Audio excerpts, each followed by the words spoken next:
Hello everyone, আজকের এই ভিডিওটিতে আমি আপনাদের সাথে শেয়ার করব নতুন রূপে সেজে ওঠা পুরীর জগন্নাথ মন্দির দর্শনের অভিজ্ঞতার কথা। তার সাথে থাকবে সপ্তপদীতে আমাদের লাঞ্চ এবং নতুন একটি হোটেলে সি ফেসিং রুমের অভিজ্ঞতার কথা। আগের ভিডিও যারা দেখেননি তাদেরকে বলে রাখি, আমাদের যাত্রা শুরু হয়েছিল 26শে জুলাই।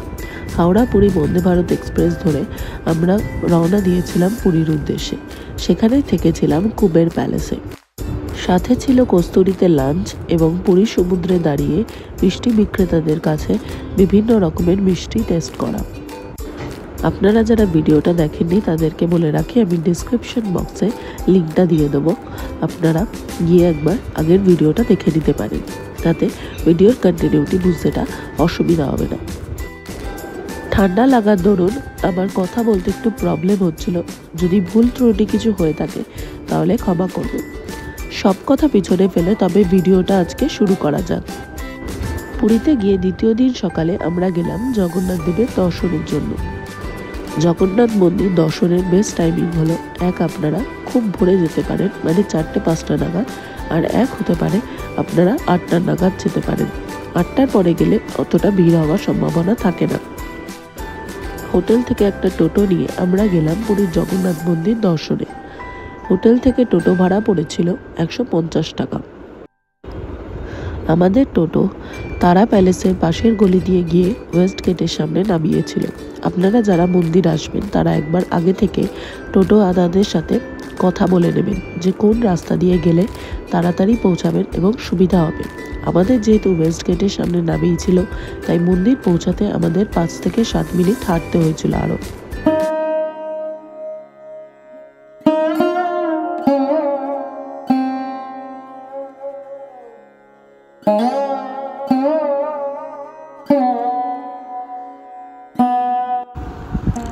এই মন্দিরটি 11শো শতাব্দীতে গঙ্গা বংশের রাজা অনন্ত বর্মনের দ্বারা প্রতিষ্ঠিত হয়েছিল। মন্দিরটি বিশেষভাবে পরিচিত তার বিশাল আকার এবং মনোমুগ্ধকর স্থাপত্যের জন্য, যা হিন্দু ধর্মের পবিত্র স্থান হিসেবে সমৃদ্ধ। মন্দিরের স্থাপত্যের একটি উল্লেখযোগ্য বৈশিষ্ট্য হল এর 4টি প্রধান দরজা। এই দরজাগুলি প্রতিটি দিকের সাথে যুক্ত। দক্ষিণ দরজা এটি মন্দিরের প্রধান প্রবেশদ্বার। এটি সাধারণত দর্শনার্থীদের জন্য ব্যবহৃত হয়। উত্তর দরজা, যেটি পরিচিত সিংহ দরজা নামে, মন্দিরের উত্তর দিকের খোলামেলা দরজা নামে এটি পরিচিত। এই দরজা দিয়ে মন্দিরের অভ্যন্তরে প্রবেশ করা যায়। পূর্ব দরজা, যেটি পরিচিত লক্ষণ দরজা নামে, এটি মন্দিরের পূর্ব দিকের দরজা। এটি প্রধান দরজার পাশাপাশি ব্যবহৃত হয়। আর তারপরে শেষ দরজা হলো পশ্চিম দরজা, মন্দিরের পশ্চিম দিকে অবস্থিত, যেটি বিপ্লব দরজা নামে পরিচিত। মন্দিরের এই 4টি দরজা সাংস্কৃতিক এবং ধর্মীয় গুরুত্ব বহন করে এবং এর স্থাপত্যের অন্যান্য বৈশিষ্ট্যকে প্রকাশ করে। বর্তমানে মন্দিরটি তার কারুকার্য এবং অত্যাধুনিক ব্যবস্থাপনার জন্য অনেক সুসমৃদ্ধভাবে গড়ে তোলা হয়েছে। মন্দিরে পর্যটকদের জুতো, ব্যাগ রাখার জন্য সুন্দর ব্যবস্থাপনা তৈরি করা হয়েছে। আলাদা আলাদা করে অনেকগুলো কাউন্টার মন্দিরের পাশে তৈরি হয়েছে।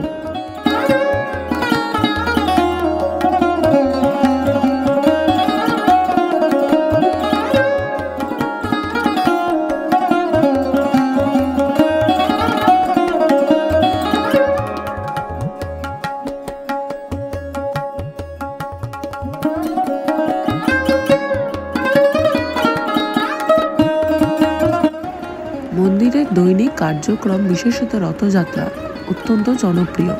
এই রথযাত্রা প্রায় 1000 বছর ধরে অনুষ্ঠিত হচ্ছে এবং এটি বিশ্বের অন্যতম বৃহৎ ধর্মীয় উৎসব।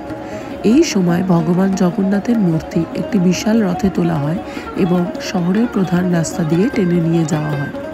পুরী মন্দিরের খাবার সংস্কৃতি বিশেষভাবে উল্লেখযোগ্য, যা অন্ন সেবা নামেও পরিচিত। মন্দির দর্শন করে একটি টোটো নিয়ে আমরা চলে এলাম স্বর্গদ্বারের কাছে। আমাদের ছিল নতুন একটা হোটেলে চেক ইন। আগের যে হোটেলটা ছিল সেটি 2 দিনের জন্য আমরা ছিলাম। এই হোটেলটা আমরা বুক করেছিলাম নিউ মেরিন ড্রাইভ রোডের ওপর হোটেল সিহক।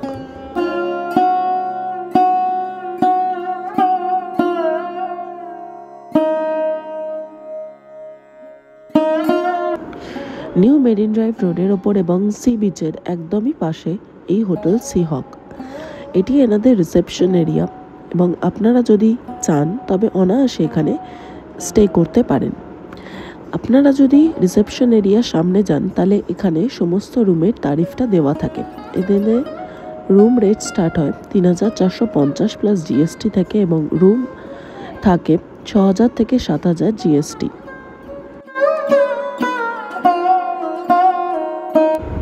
এই যে রুমটা দেখাচ্ছি এর প্রাইস ভ্যালু ৩,৪৫০ প্লাস জিএসটি।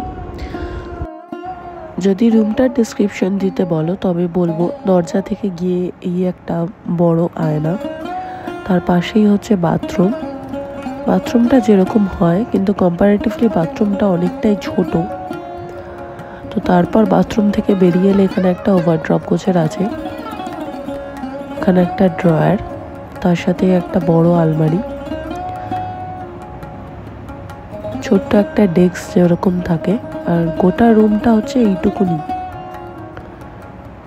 খুব একটা বেশি বড় যে রুম বলা যায় যে সেরকম নয়। দুজনের জন্য বেডটা এনাফ। আর সব থেকে মেন পার্ট হচ্ছে এখানকার ব্যালকানিটা তোমরা দেখতেই পাচ্ছ অনেকটাই ছোট। আর এখানে মেলারও কোনো জামা কাপড় মেলার জন্য যে জিনিসপত্র থাকা উচিত সেটাও নেই এবং অনেকটাই ছোট ব্যালকানি। সাইড সি ফেসিং হলে কি হবে, বাট আমার এই রুমটা একদমই পছন্দ হয়নি। এর থেকে আমরা যে আগের হোটেলে ছিলাম রুমগুলো অনেকটাই বেশি বড় ছিল, তাই আমরা ডিসাইড করলাম আর একটা রুম দেখার জন্য। এই যে রুমটা দেখছো এই রুমটা প্রাইস ভ্যালু ৩,৮৫০ প্লাস জিএসটি। রুমের দরজা দিয়ে ঢুকলে প্রথমেই পড়বে একটা বড় আয়না, তার সাথে একটা বড় ওভারড্রপ। আর এখানে হচ্ছে এটা এনাদের বাথরুমটা তখন ক্লিন করছিলেন।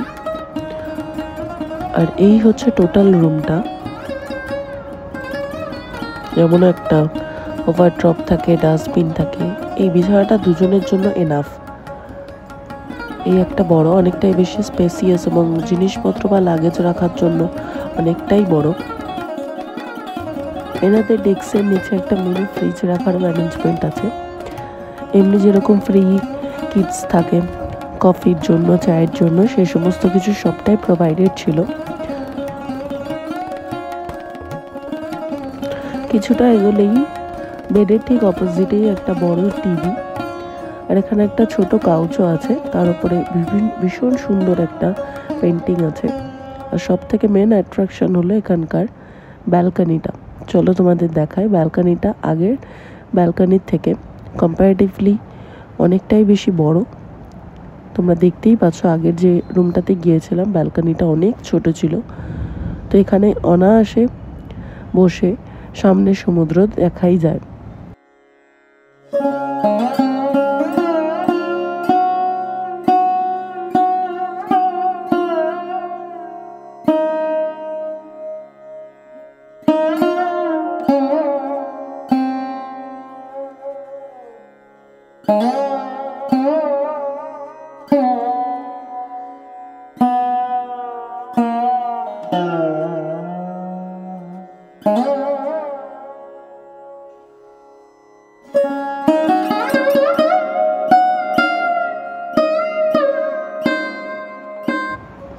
হোটেলে চেক ইন করে আমরা চললাম লাঞ্চের জন্য।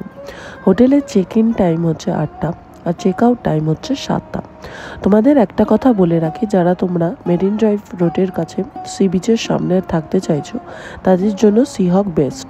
বাট ওনারা কি করেন, যখন তুমি অনলাইনে বুক করবে তখন ওনারা বেস্ট প্রাইজের হোটেলটা দেন না, তাই আগে থেকে ফোন করে তোমরা কথা বলে নেবে। লাঞ্চের জন্য আমরা এসেছিলাম সপ্তপদীতে। আমাদের হোটেল সি হক থেকে ৫-১০ মিনিটের দূরত্বে এই সপ্তপদী হোটেল। নতুন হোটেলটি তৈরি হয়েছে।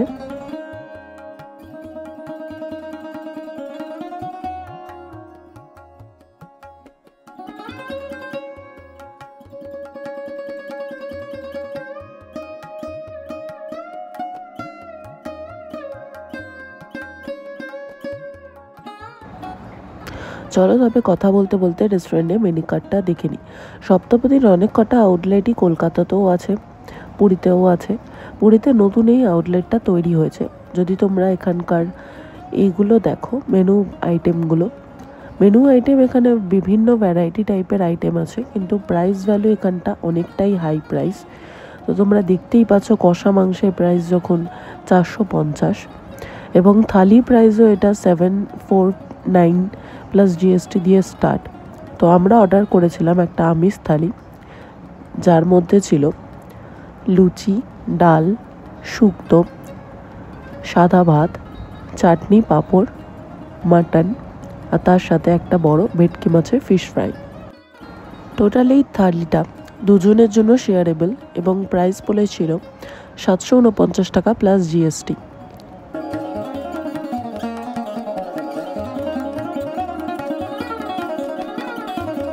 খাবারের কোয়ালিটির কথা বলবো খাবারের কোয়ালিটি সপ্তপদীতে অসাধারণ, কিন্তু কোয়ান্টিটির কথা বললে দুজন মানুষের জন্য এটা এনাফ, বাট খুবই কম পরিমাণে দেয়। অন্যান্য থালিগুলোতে খাবারের পরিমাণ বা আনুষঙ্গিক যে সমস্ত ভেজিসগুলো থাকে সেগুলো অনেকটাই বেশি দেয়। খাওয়া দাওয়া শেষ করে আমরা হাঁটতে হাঁটতে চলে এলাম সেই বিচের ধারে। বেলা পড়লে সেই বিচ একটা নতুনভাবে সেজে ওঠে।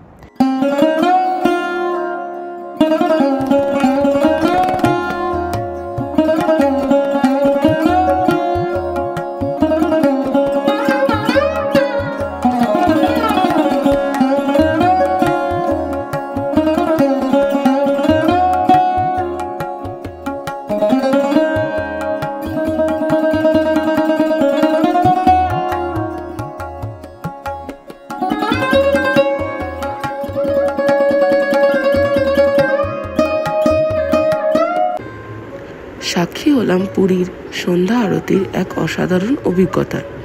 সমুদ্রের তীরে দাঁড়িয়ে আরতির সময়কার দৃশ্য যা সত্যি মনোমুগ্ধকর।